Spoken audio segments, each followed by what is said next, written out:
Welcome back to Barefoot Bible, the online home of inspiring Christian content, music, videos, and this Barefoot Bible vlog.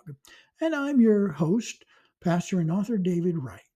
We're continuing our Judges series with Judges 2, 1 through 3 about a visit from an angel. I've entitled it From Worship to Weeping. And obviously the visit didn't go as expected. Verse 1. Then the angel of the Lord came up from Gilgal to Bochum and said, I led you up from Egypt and brought you to the land which I swore to your fathers. And I said, I will never break my covenant with you. You know, the word Bochum that you see there means a place of weeping, and it derives its name from this event. It's coming up in verse 5. The angel of the Lord did not use the phrase, thus says the Lord, as we might expect. Instead, he said, I led you from Egypt. I brought you to the promised land. This choice of words reveals a profound truth. He's speaking as God himself. And frequently, not always, the angel of the Lord appears in the Old Testament as the Son of God before he came to earth in his as Emmanuel, and that is exemplified right here in Judges chapter 2. That's rather exciting. Judges 2, and continuing in verse 2, and you shall make no covenant with the inhabitants of this land. You shall tear down their altars, but you've not obeyed my voice. Why have you done this? Remember, this is the angel of the Lord asking that question. Here he'd said, I will never break my covenant with you, but he also reminds them not to form any covenants or alliances with the Canaanites. And as soon as Joshua's leadership ended, the Israelites left their enemies in the promised land behind. They left them in the land. So despite God's warning, they made alliances, they made covenants with the Canaanites. And we'll see it as we continue to move through the material in Judges. And sadly, the Lord was not there to receive their worship, but to actually deliver a warning.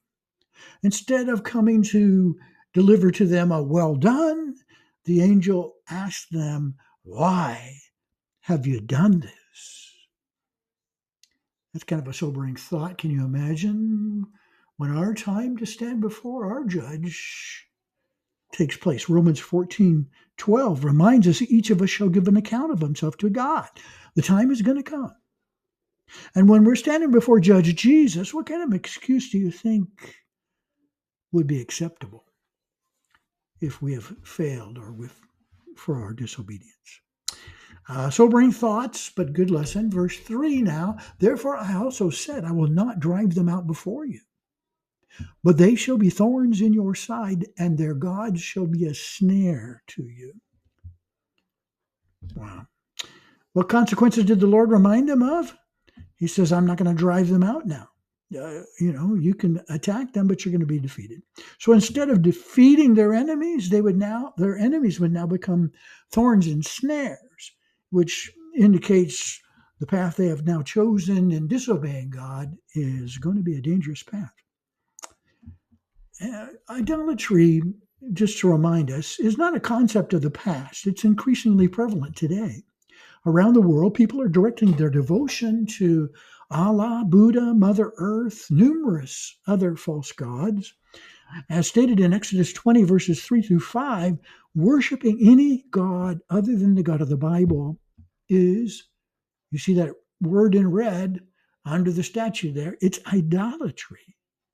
Therefore, we must remain vigilant and steadfast in our faith in God alone, resisting the allure of any false idols.